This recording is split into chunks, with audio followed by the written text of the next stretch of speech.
Well, today we're going to take a look at specific things about the Puritans, specifically their five values. And it's not like the Puritans wrote out these five values and had them posted on the doorpost or something like that. These are five values that have been identified throughout time to be associated with the Puritans, things that they particularly loved. And it'll be nice for you as somebody taking notes because you can write down these five things and then jot down a few things about each one of them. It's going to be a handy way to kind of remember the character of the Puritans. Now, the first of these values is something I've already touched on a little bit. That's the value of work ethic, which you need to note. Work ethic was something very near and dear to the heart of the Puritans. They had this whole concept that you should work hard so you can actually eat. You should work hard so you can enjoy the fruits of this world. And also, you should work hard for the people that depend upon you, such as your children, such as your spouse, such as other people who might be dependent upon you giving them things out of the kindness of your heart. That's what we call generosity. But the Puritans also had this concept that when you work hard and you produce something that people want to buy, that not only are you providing for yourself and for your family and for those around you, but you're also providing something that's worthwhile for others. That's why when we go to a store, there are some things we do buy because we know, hey, this is a good thing. This is actually a high quality and a well-produced product. Whereas some things we don't buy because we know, oh, that's cheap. That's going to break in 2 days. The Puritans had that concept of high quality. And the reason they were able to have that was they understood that basic week pattern. They understood what we see in Genesis, that 6 days are set aside for work, and there's 1 day for rest, the Sabbath day, or what we typically call Sunday. So the Puritans had this very strong idea that you should work hard on those 6 days to produce something that is worth producing, something that shows truth, something that is beautiful, and especially something that's going to be good for the people who might actually buy this thing. So if you look at Puritan craftsmanship, it's often of a very high quality. Not only that, but it's often of a very nice beauty. It may not be this really intricate, lacy type beauty. It might be very simple or plain, but it still has a beauty all the same. Another thing about the Puritans and work ethic was the Puritans worked very hard because they believed in what we call calling or vocation. They had this whole notion that you're called to a specific kind of work. You're given certain kind of talents. There are certain things you do well. And there are certain things that you really don't like in the world and you want to change. And so you might have a calling, or actually you do have a calling, that pushes you to use your talents, to use the things you've been given, and to actually combat those things that are not done well in the world or those things that need to be righted or redeemed by pursuing your calling. That's one of the great things that was behind the Puritans. As a result, the Puritans were great innovators. The Puritans were great inventors. And the Puritans, when the Industrial Revolution came around, that part of the country led the whole nation, all of the states. It led them in terms of producing factories, in terms of producing these great centers of industry, because the work ethic and the love of innovation was already there. Now, the second value that I'll give you is the value of community. The Puritans often found their identity not based upon a great nation, because it wasn't really there at the time, not even based upon a great state. Their community was always tied to their city, and more specifically, to their neighborhood. In other words, the Puritans received their identity from the neighbors and the people around them. They knew their neighbors, and their neighbors knew them.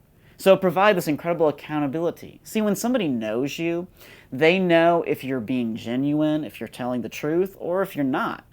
If somebody knows you, they know when something's wrong with you, and they can ask you what's wrong, and they can even offer their help. When someone knows you, they can identify if you're doing something that's going to hurt yourself and perhaps warn you. If you're not known, if you don't know the people around you, or you have no community, you're kind of on your own, and that typically is a dangerous thing. So the Puritans had this incredible love of local community, which meant that when they established their government, it's what we call decentralized. They didn't like the idea of a lot of power being at some capital city. They wanted power to be spread out over all these little neighborhoods, over all these little townships. So the Puritan communities actually produced things like the town council. They produced things like the town hall meeting that actually decided the basic affairs of government.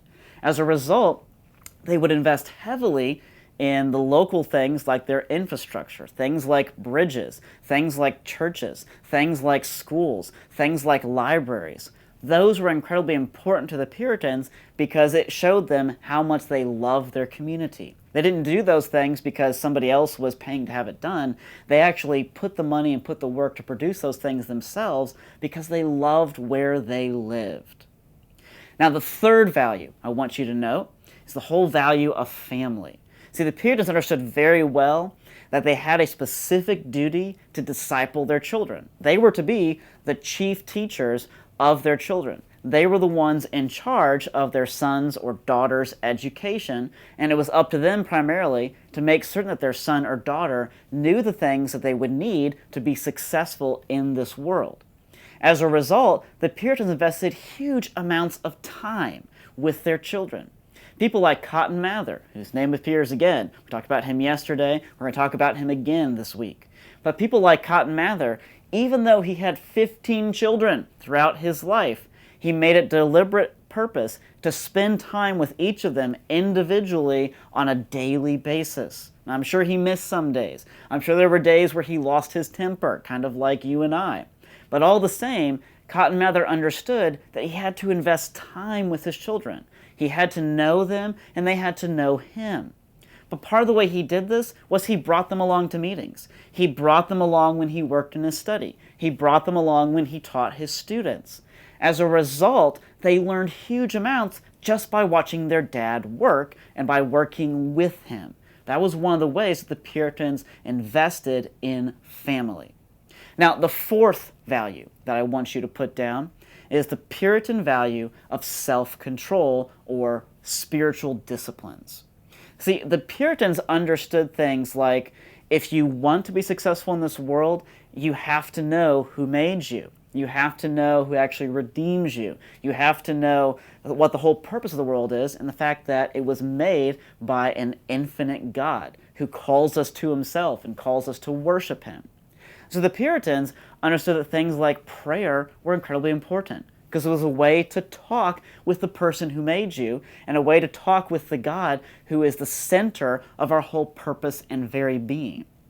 The Puritans also understood that reading the Scripture was a way to know what he actually has given us, a way to know his truth.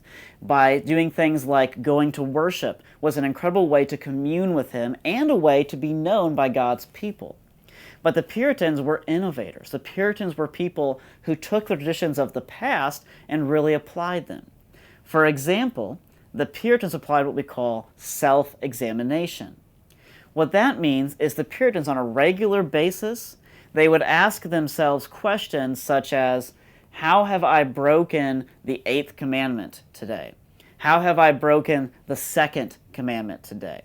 Now, the 2nd commandment, which says you should not make a carved image and worship it, in other words, you shouldn't make idols, it wasn't like the Puritans were on a regular basis accidentally flipping out a piece of wood and a pocket knife and carving an idol.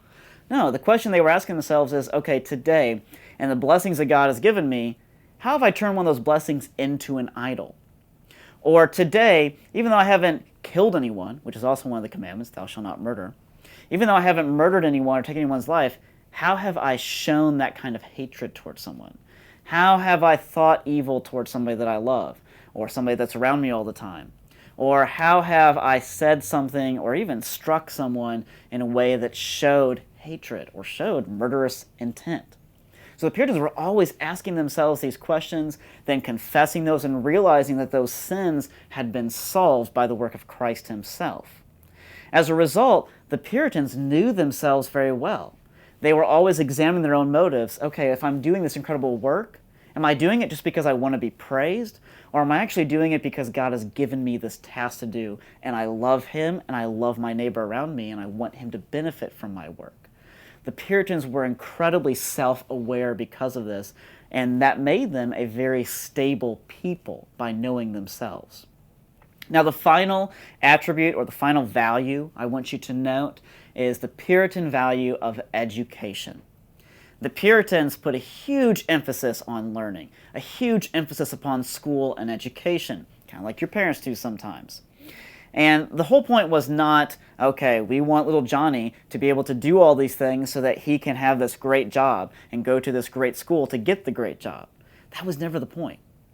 For the Puritans, learning itself, knowing the truth, being able to understand it, and being able to apply it through wisdom, that was the point. In other words, being able to live truth, beauty, and goodness, that was the goal of the Puritans. Not to get a great job because they had been a great student and gotten this great degree. But because they had a pure motive of learning things for the sheer fun of learning them, for the sheer love and gratitude that comes when you see how God has actually put together his world based upon his own character, that led them to do incredible things. For example, they founded the first school in Boston before they even built the first wharf for trade and ships. In other words, they saw school and the whole idea of learning being primary and coming before things like making lots of money. That's why the Puritans founded the great universities of our land, places like Harvard, which to get into, you didn't have to have a great ACT or SAT score back then. To get into Harvard back then, it was real simple. You just had to know 3 languages, Latin, Greek, and Hebrew, which sounds a little daunting. In fact, that's because it is daunting. But the reason why people knew those languages was because they developed a love for the language. They developed a love for things like learning itself. That's what drove the Puritans to write hundreds of books. To write books on everything from Christianity to theology to science to poetry, or even how to actually build a better fireplace. That's what drove the Puritans to craft sermons that were sometimes 40 points long. That's what drove the Puritans to craft beautiful poems like the poems of Anne Bradstreet. In other words, the Puritans had a real diligence because they had a real love and affection for doing what they did. But we'll talk more about them tomorrow.